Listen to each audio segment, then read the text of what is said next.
Good morning everyone. Welcome to my channel Train to NDA. Today we are going to discuss part second of probability. इसका पहला part मैंने करा दिया है, वो आप चैनल में जाके प्लेलिस्ट में जाके देख सकते हो। वीडियो को लाइक शेयर एंड सब्सक्राइब करना मत भूलिएगा। चलिए वीडियो शुरू करते हैं। तो हमारा आज का टॉपिक है ऑपरेशंस ऑफ प्रोबेबिलिटी। इसमें हमारा पहला आता है probability of A union B is equal to probability of A plus probability of B minus probability of A intersection B. A intersection B. अब ये ऐसा क्यों हुआ, अभी दिखाते हैं। फॉर एग्ज़ाम्पल हमारे पास एक ये सेट है, इसमें ये हमारे क्या है, सैम्पल स्पेस। इसके अंदर दो सेट हैं, set number A, set number B. अगर हम इसे ऐड करेंगे, मान लो हमने पहले क्या, प्रोबेबिलिटी ऑफ ए के अंदर क्या आ गया, ये वाला पूरा पार्ट। प्रोबेबिलिटी ऑफ बी के अंदर क्या आ गया, ये वाला पूरा पार्ट। अब जो हमारा ये सेंटर वाला पार्ट है जो इनमें कॉमन है, ये क्या हो गया, दो बार काउंट हो गया, पर हमें चाहिए क्या, एक बार। तभी आएगा यूनियन ही, इनका दोनों का यूनियन, क्योंकि एक चीज़ को एक ही बार काउंट करेंगे। तो हमने इसमें से एक बार को माइनस कर दिया, तो हमारे पास यहाँ पे एक ही बार काउंट हुआ इसलिए। तो क्या हुआ, probability of A union B is equal to probability of A plus probability of B minus probability of A union B, A intersection B. इसी फॉर्मूले से हम probability of A intersection B निकाल सकते हैं, जो हमारे इसको इस साइड ले जाके एंड इसको इस साइड लाके।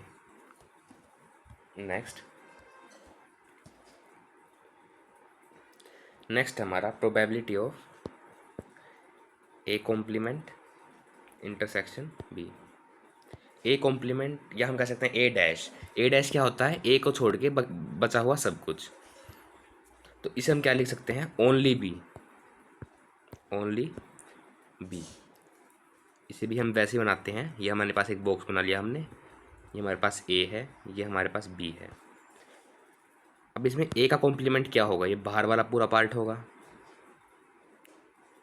जो हमारे बाहर वाला पार्ट है, प्लस जो हमारा ये वाला पार्ट हुआ, इसमें ए वाला पार्ट नहीं होगा। इसका हमें इंटरसेक्शन लेना है बी के साथ। बी कौन सा है, ये वाला। तो यहाँ पे क्या बच गया हमारे पास, ये क्या है, क्या बच गया हमारे पास, ओनली बी, जो सिर्फ बी का है। इसमें ए और इसका इंटरसेक्शन नहीं है, सिर्फ बी, ये वाला पार्ट। तो ए डैश इंटरसेक्शन बी क्या होता है, ओनली बी। तो ओनली बी के लिए हम क्या करेंगे, probability of B minus probability of A intersection B. हम इस पूरी जो हमारे पास ये हमें दे रखा है पूरा बी, अगर हम इसमें से इंटरसेक्शन वाले पार्ट को माइनस कर दें तो हमारे पास क्या मिल जाएगा, ओनली बी, और हमें क्या चाहिए था, only B. Similarly probability of A intersection B dash, इसमें क्या होगा, ओनली ए, ओनली ए, मतलब जिसके ऊपर डैश है उससे जो दूसरे वाला है उसका ओनली पार्ट। तो इसका फॉर्मूला क्या होगा, probability of A minus probability of A intersection B. जो ए वाला पार्ट है उससे जो कॉमन पार्ट है उसे माइनस कर देंगे। नेक्स्ट आता है हमारा प्रोबेबिलिटी ऑफ ए, ये क्या है हमारा, सिमेट्रिक डिफरेंस। इसे क्या कहते हैं हम, सिमेट्रिक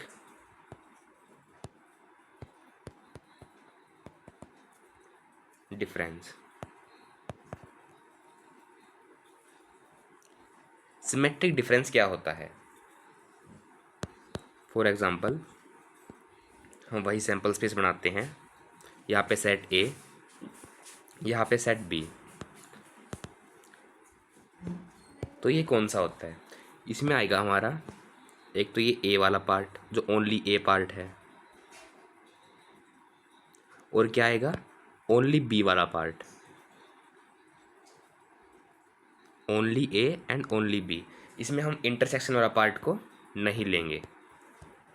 तो इसका फॉर्मूला क्या होगा, probability of A union B minus probability of A intersection B.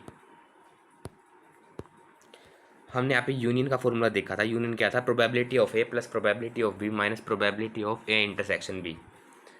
तो इसमें हमारे क्या हो गया था, इस एक बार काउंट हो गया जो इंटरसेक्शन पार्ट है, तो मतलब ये पूरा ऐसे पूरा काउंट हो गया था। अगर हम इसमें से जो कॉमन वाला पार्ट है इसे माइनस कर दे तो हमारे पास क्या आ जाएगा? सिमेट्रिक डिफरेंस, जिसमें क्या होगा? ओनली ए। इसे हम क्या लिख सकते हैं? ओनली ए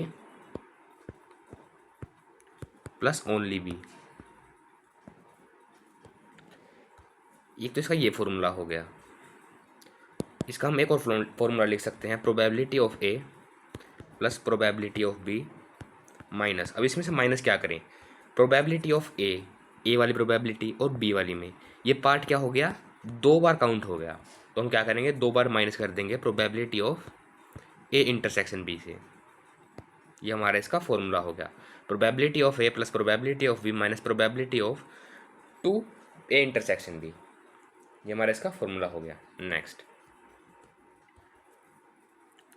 नेक्स्ट आता है हमारा probability of A dash intersection B dash.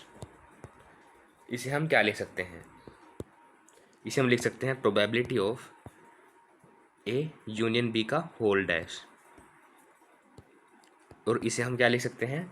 1 minus probability of A union B. ये हमारी बेसिकली इसकी प्रॉपर्टी है, probability of A dash intersection B dash. इसे हम वैसे विजुअलाइज करके देखते हैं। ए बी, ए डैश का और बी डैश का इंटरसेक्शन क्या होगा? जो ये बाहर वाला पार्ट है इनका इंटरसेक्शन होगा। तो इसे क्या कह सकते हैं? जो बाहर वाला पार्ट है ये वाला, तो इसे हम और क्या कह सकते हैं? Probability of A union B का कॉम्प्लीमेंट, मतलब ऊपर जो पॉइंट है, तो ये क्या हमारा? A union B. अगर इसको छोड़ के बाकी पार्ट देखें तो बाकी पार्ट क्या बच गया हमारा? ये वाला, और यही तो हमें चाहिए था। तो probability of A union B ऊपर डैश, और हमने पढ़ा था ये डैश वालों को कैसे लिख सकते हैं? 1 minus probability of A union B. जैसे हमने पढ़ा था probability of A plus probability of A dash is equal to, हमने 1 पढ़ा था। तो मान लो ए यूनियन बी को हमने एक सेट मान लिया, मान लो हमने यहाँ पे एक्स मान लिया, तो probability of x plus probability of x dash, तो इसकी वैल्यू 1 होगी। तो इसी प्रॉपर्टी से हमने ये लिख दिया। तो हमारी 3 इंपॉर्टेंट प्रॉपर्टी आ गई। Probability of A dash intersection B dash is equal to probability of A union B का whole dash is equal to 1 minus probability of A union B. ये हमारे इसका फॉर्मूला आ गया। नेक्स्ट, इसी प्रकार से similarly probability of A dash union B dash, यहाँ पे हमने क्या देखा था? इंटरसेक्शन था, यहाँ पे क्या आ गया? यूनियन। इसे हम क्या लिख देंगे? Probability of A intersection B का होल डैश। जब हमने इसको होल डैश के अंदर लेके आए, इस पूरे वाले का, तो हमने क्या किया? जो यहाँ पे साइन था ये वाला, इसे हमने क्या कर दिया? चेंज। सिमिलरली यहाँ पे भी हमने क्या किया? इसे चेंज। तो इसे हम क्या लिख सकते हैं? 1 minus probability of A intersection B. ये हमारा इसका फॉर्मूला हो गया। नेक्स्ट आता है हमारे पास 3 सेट्स के लिए probability of A union B union C is equal to, इसे हम क्या लिखेंगे? Probability of A plus probability of B plus probability of C minus probability of A intersection B minus probability of B intersection C minus probability of C intersection A plus probability of A intersection B intersection C. हमने क्या किया यहाँ पे? Probability of A plus probability of B plus probability of सी, सबकी probability को पहले हमने क्या किया? ऐड। माइनस में क्या लिया हमने? Minus probability of A intersection B minus probability of B intersection C minus probability of C intersection A. इन सब की आपस में माइनस कर दी, पर हमने आखिरी में क्या किया? Probability of A intersection B intersection C को क्या कर लिया हमने आखिरी में? ऐड। तो ये हमारे इसके ऑपरेशंस थे। हमने कल एक चीज़ पढ़ी थी, mutually exclusive and exhaustive event. उसमें क्या था, probability of A union B union C. इसको हम कैसे लिख सकते थे, probability of A plus probability of B plus probability of C. इसमें ये वाली चीज़ लिखने की ज़रूरत नहीं थी। अगर इवेंट क्या हो, म्यूचुअली एक्सक्लूसिव एंड एग्जॉस्टिव, मतलब उनमें नथिंग कॉमन और दोनों को यूनियन करने के बाद हमें मिल जाए सैम्पल स्पेस, जो हमारा मेन सेट था। तो इसके ऊपर हम क्वेश्चन करते हैं, ये कंडीशन सिर्फ तब लागू होएगी जब क्या हो, mutually exclusive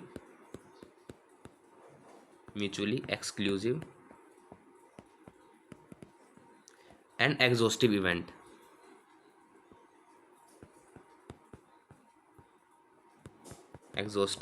event.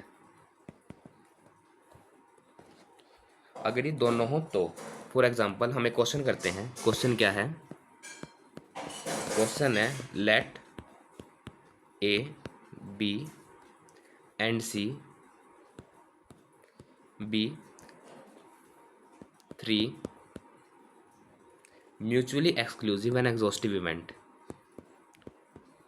Mutually exclusive and exhaustive event.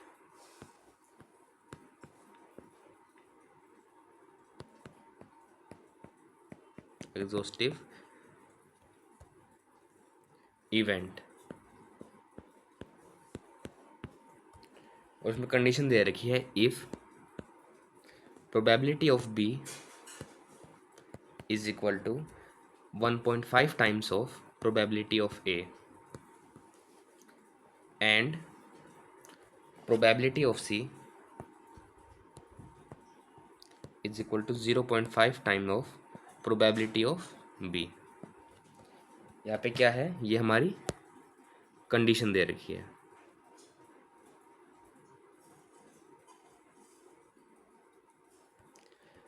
और इसमें एक और कंडीशन आती है, हम जो इसकी वैल्यू है probability of A union B union C, ये सैम्पल स्पेस के इक्वल जाती है, तो इसकी प्रोबेबिलिटी क्या होगी, 1। जो मैक्सिमम प्रोबेबिलिटी जो है वो 0 से लेके प्रोबेबिलिटी ऑफ इवेंट 1 तक जाती है, तो इसकी क्या होगी 1। ये क्या होगा, श्योर इवेंट, क्योंकि सब क्या है आपस में मिला के क्या बना देते हैं, सैम्पल स्पेस। फॉर एग्जाम्पल एक डाइस है, मान लो उसमें 6 चीज़ आ सकती है। प्रोबेबिलिटी ऑफ ए क्या है, 1i और 2i। प्रोबेबिलिटी ऑफ बी मान लो आ जाए उसमें 3i या 4i। प्रोबेबिलिटी ऑफ सी आ जाए मान लो 5i और 6i। तो probability of A union B union C, मतलब इनमें से कोई भी, या तो ये आ जाए, ये आ जाए, ये आ जाए, तो इसकी क्या होगी, 1 होगी, क्योंकि एक श्योर इवेंट होगा, क्योंकि आएगा तो इन्हीं में से, क्योंकि डाइस के 6 फेसेज होते हैं, 1 2 3 4 5 6, तो इसको 1 भी लिख सकते हैं हम। तो हमने क्या लिख दिया यहाँ पे, इसको कलर चेंज कर लेते हैं। So probability of A union B union C की वैल्यू क्या लिख सकते हैं हम, 1। तो 1 is equal to probability of A plus probability of B plus probability of C. हमने किसका यूज़ किया, एक तो हमारी ये वाली प्रॉपर्टी है इसका, और एक 1 का, क्योंकि श्योर इवेंट होगा। मैंने आपको यहाँ पे एग्जाम्पल लेके दिखाया था।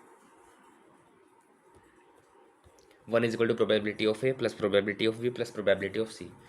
इस क्वेश्चन में हमें निकालना क्या है, मैं ये क्वेश्चन ये भूल गया लिखना, हमें निकालना है प्रोबेबिलिटी ऑफ ए क्या है, प्रोबेबिलिटी ऑफ ए। तो इसे क्या लिखेंगे हम, यहाँ पे 1 ही रहने देंगे हम, 1 इज इक्वल टू, यहाँ पे प्रोबेबिलिटी ऑफ ए ही रहने देंगे, प्लस प्रोबेबिलिटी ऑफ बी को क्या लिख सकते हैं, probability of B is equal to 1.5 times of probability of A. क्या लिख देंगे यहाँ पे हम, 1.5 times of probability of A, plus probability of C को क्या लिखेंगे, प्रोबेबिलिटी ऑफ सी है 0.5 times of probability of B. तो प्रोबेबिलिटी ऑफ बी क्या है हमारे पास, प्रोबेबिलिटी ऑफ बी है 1.5 times of probability of A, 1.5 times of probability of A. यहाँ पे हमें ये क्वेश्चन में दिया गया है। इसे सॉल्व करने के बाद हमें आएगा 0.75 टाइम्स ऑफ प्रोबेबिलिटी ऑफ ए है हमारी प्रोबेबिलिटी ऑफ सी। क्या होगा ये, 0.75 टाइम्स ऑफ प्रोबेबिलिटी ऑफ ए। इसको सोल्व करेंगे तो क्या आएगा हमारे पास, जैसे हम प्रोबेबिलिटी ऑफ ए को क्या लेते हैं कॉमन, तो 1 is equal to probability of A को हमने कॉमन ले लिया, यहाँ पे क्या बच गया 1 प्लस 1.5 प्लस 0.75। तो ऐसे हम इसको इस साइड यहाँ पे क्या है ये मल्टीप्लाई में, नीचे जाके क्या होगा डिवाइड में, तो ये क्या हो जाएगा 1 डिवाइडेड बाय 1 प्लस के 1.5 प्लस के 0.75, ये क्या हो जाएगा 2.5। 2.5 में हम 0.75 जोड़ेंगे तो क्या आएगा हमारे पास, यहाँ पे 5 आ जाएगा, यहाँ पे 2 1 ऊपर कैरी 3.25। 3.25 पॉइंट हटा, ऊपर 2 0 आ चुके हैं। सोल्व करने के बाद हमें मिलेगा यहाँ पे 4/13। यहाँ पे किस पे लिया हमने 25 पे, तो नीचे आ गया 13, ऊपर आ गया 4/13 इसकी वैल्यू आ गई। हमने सिंपल जो क्वेश्चन में गिवन था उसे पुट कर दिया। तो हमारे पास एक क्वेश्चन है, let A and B are two mutually exclusive event with probability of A is equal to 1/3 and probability of B is equal to 1/4, then what is the value of probability of A dash intersection B dash. तो यहाँ पे हमें क्या given है, mutually exclusive means nothing common, nothing common, कुछ common नहीं है। अगर ये mutually exclusive and exhaustive event होता तो हमारे पास ए यूनियन बी की वैल्यू आ जाती 1, पर ये सिर्फ क्या है म्यूचुअली एक्सक्लूसिव इवेंट, इसमें क्या है नथिंग कॉमन। हमने पढ़ा था probability of A dash intersection B dash, इसे हम क्या लिख सकते हैं, probability of A union B का whole dash is equal to 1 minus probability of A union B.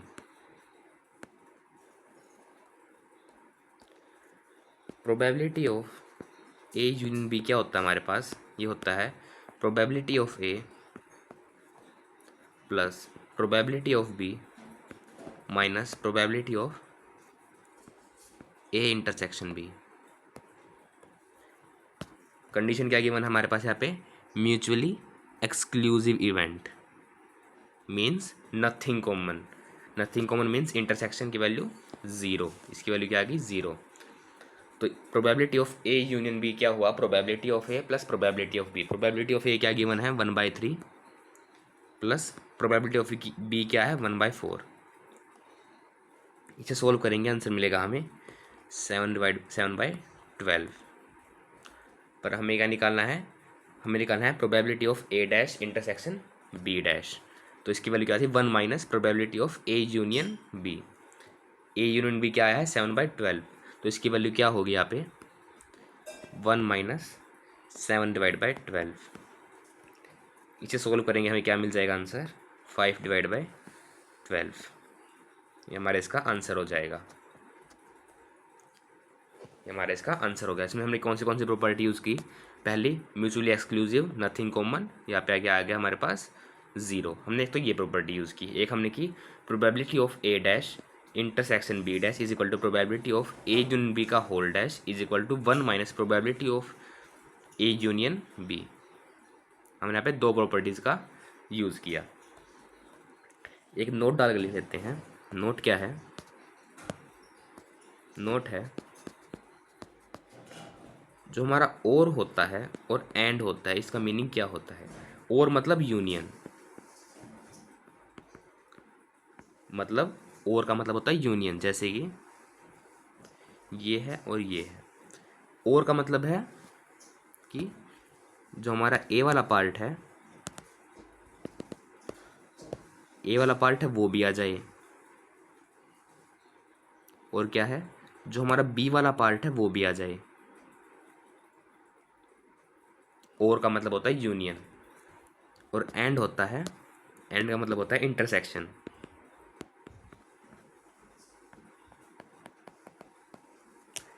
इसमें क्या होता है इंटरसेक्शन, मतलब ये हमारे पास ए सेट है, ये बी सेट है, इसमें हम क्या लेंगे, ये कॉमन वाला पार्ट, मतलब ये क्या है, a probability of A intersection B, और यहाँ पे क्या आएगा, probability of A union B. ये हमारा क्या होगा, और वाला केस में होगा हमारे पास यूनियन, एंड वाले केस में क्या होगा हमारे पास, इंटरसेक्शन। ये हमारा इसका फॉर्मूला हो गया। नेक्स्ट एक इम्पोर्टेंट क्वेश्चन आता है, क्वेश्चन क्या है, if n is greater than और equal to 7 then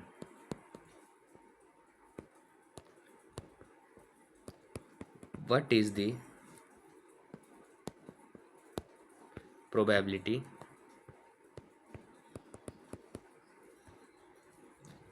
that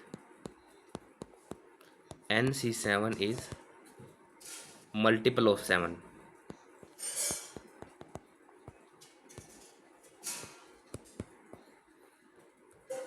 option number A दे रखा हमें 0, ऑप्शन नंबर बी दे रखा हमारे पास 1/7, ऑप्शन नंबर सी दे रखा हमें 3/2, ऑप्शन नंबर डी दे रखा हमें नन ऑफ दीज।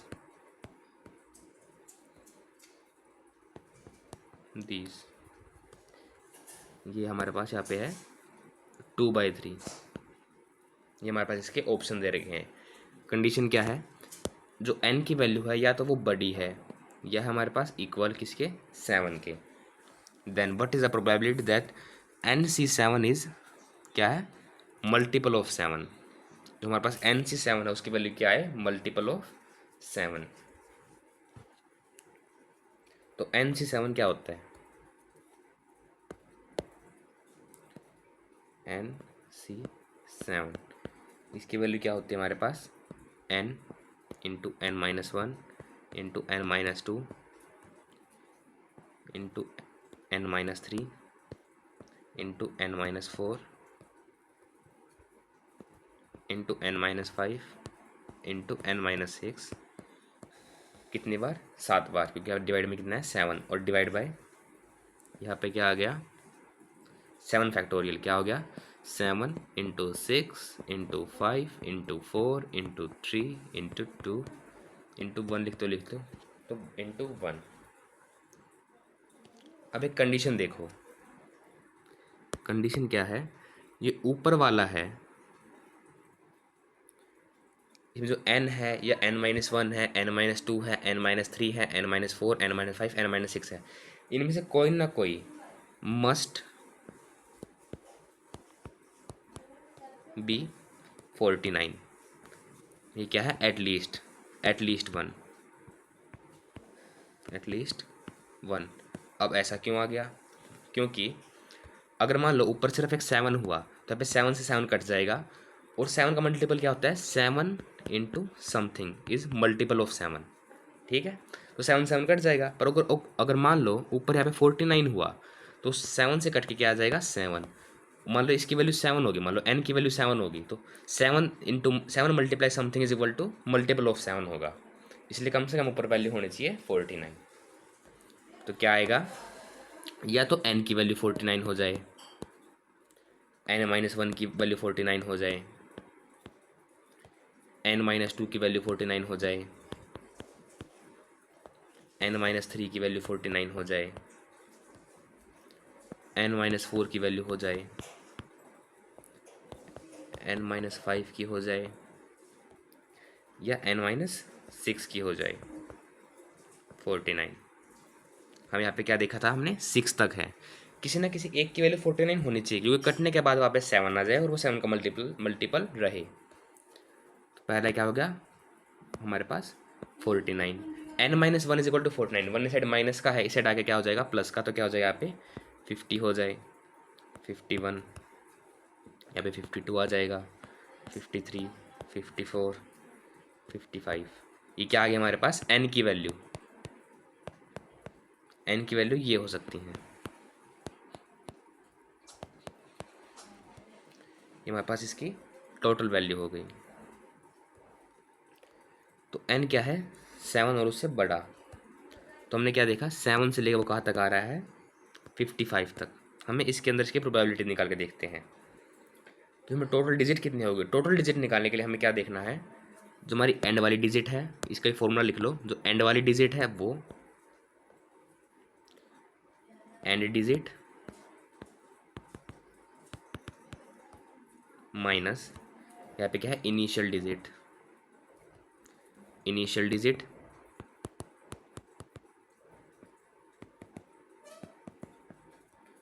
एंड में +1। इसका एक फॉर्मूला लिख लो। जो हमारे पास एक कोई स्पेसिफिक इंटरवल दे रखा है, मान लो हमें कोई इंटरवल दे दिया, चलो हम इसी का एग्जांपल लेते हैं 7 और 55 है। तो क्या करेंगे एंड डिजिट क्या है 55, 55 माइनस इनिशियल क्या है 7 +1, इसकी वैल्यू क्या चाहिए हमारे पास 49। तो टोटल कितने हैं 49, 55 तक क्या है 49।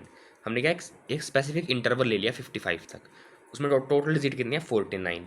उसमें सेटिस्फाई कितनी कर रहे हैं, कितनी कर रही हैं 1 2 3 4 5 6 7, 7 डिजिट सेटिस्फाई कर रही हैं।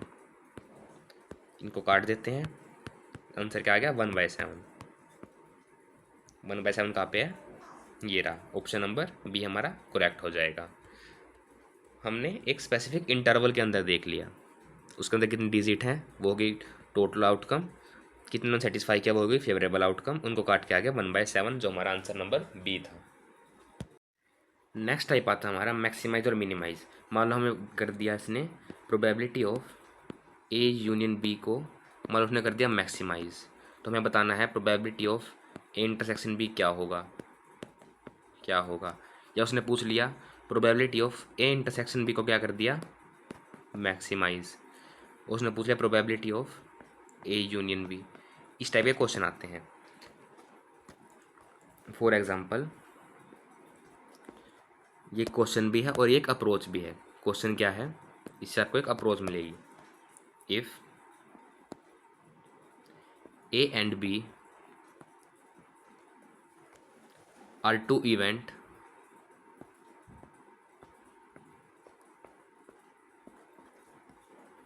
such that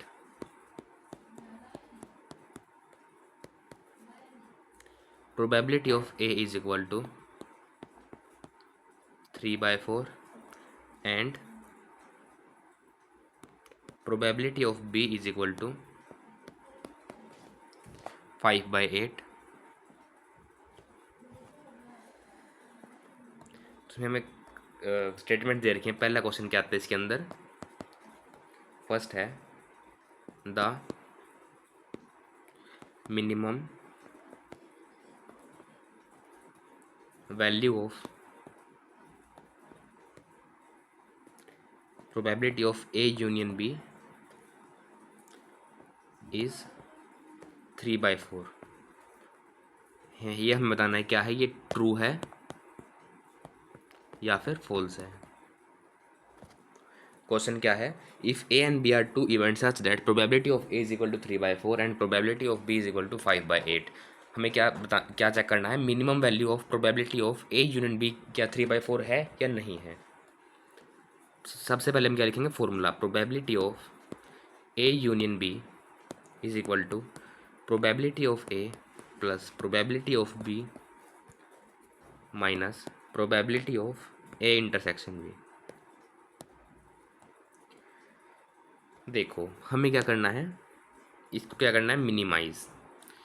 इसकी सबसे छोटी वैल्यू कब आएगी, जब इसकी वैल्यू सबसे बड़ी होगी। इसको क्या करना पड़ेगा हमें मैक्सिमाइज, मिनिमाइज। हमारे पास कुछ कुछ चीज़ है, मान लो समथिंग है, मान लो 10 है, इसमें से मान लो इसकी जो मान लो हमने 1 माइनस किया और एक हमने माइनस किया 10 में से 9 माइनस कर दिया, तो जो इसकी मिनिमम वैल्यू है probability of A union B को किस पे डिपेंड कर रही है, probability of A intersection B की वैल्यू पे। तो हमें इसको क्या करना पड़ेगा मैक्सिमाइज। अब इसको मैक्सिमाइज कैसे करते हैं, सबसे पहले देखते हैं हम। एक तो हमारे पास है 3/4 एंड एक क्या है 5/8। इनमें से बड़ी वैल्यू कौन सी है, इनमें से बड़ी वैल्यू कौन सी है। बड़ी वैल्यू 3/4 और छोटी वैल्यू है 5/8। तो हम क्या लेंगे, छोटी वाली वैल्यू को। छोटी वाली वैल्यू हमने क्यों ली, फॉर एग्जाम्पल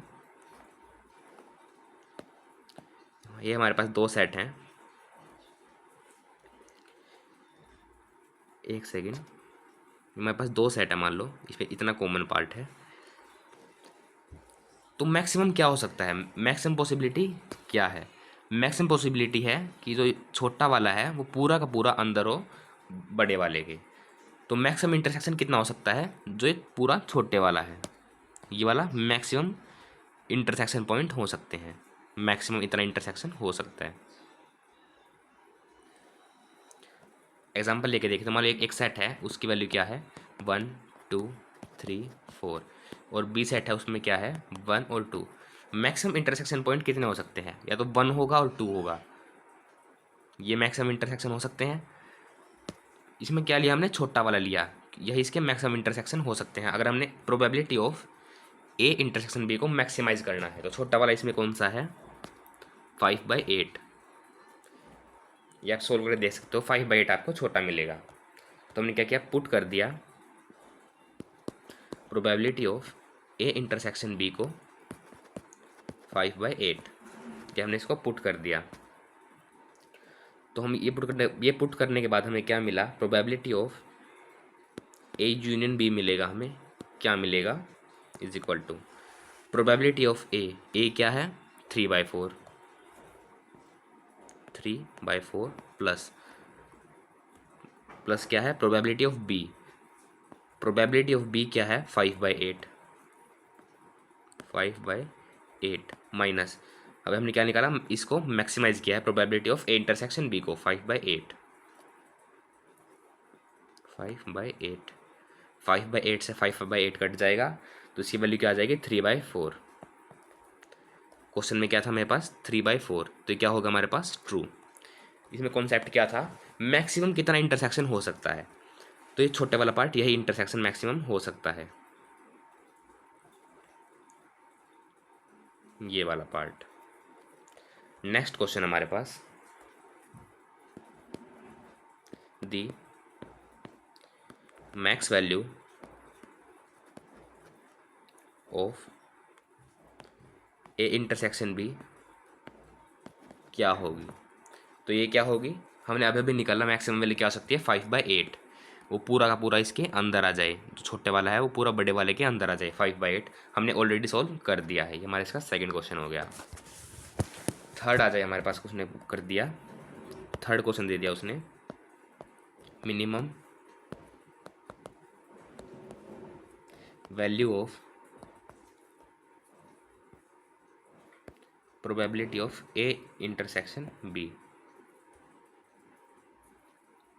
इसकी minimum value, probability of A union B, इसका फॉर्मूला था probability of A union B is equal to probability of A plus probability of B minus probability of A intersection B. अब क्या हो गया, उल्टा हो गया, हमें क्या करना है, इसको क्या करना है हमें मिनिमाइज, इसको क्या करना है हमें मिनिमाइज, इंटरसेक्शन को मिनिमाइज करना है। इसको मिनिमाइज करेंगे तो ये क्या हो जाएगा हमारे पास मैक्सिमाइज, ये बड़ा हो जाएगा। सेम एग्जांपल, एक तो हमने मान लो या इसकी वैल्यू मान लो हमने 10 मान ली, इसमें से एक तो हम तो 1 माइनस करें और एक करें 9 माइनस, अगर इसकी मिनिमम वैल्यू लेंगे तो ये क्या आएगी मैक्सिमम, और इसकी मैक्सिमम मान लो कुछ भी वैल्यू है वो लेंगे तो क्या आएगी मिनिमम आ जाएगी। अगर हम इसको मिनिमाइज करेंगे तो ये हमारे पास मैक्सिमाइज हो जाएगा। और maximum value of P probability of A union B क्या हो सकती है, मैक्सिमम हो सकती है इसकी वैल्यू 1। हमने पढ़ा था प्रोबेबिलिटी ऑफ एनी इवेंट, मान लो हमने कोई इवेंट ले लिया, मान लो हमने ले लिया एक्स,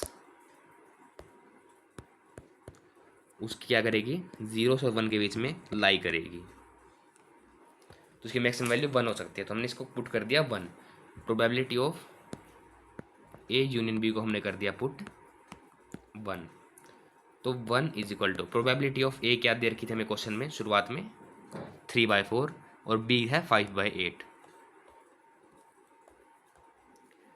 3/4 प्लस 5/8 माइनस ये x मान लो हमें, जो भी हमें वैल्यू निकालनी है किसकी, probability of A intersection B की।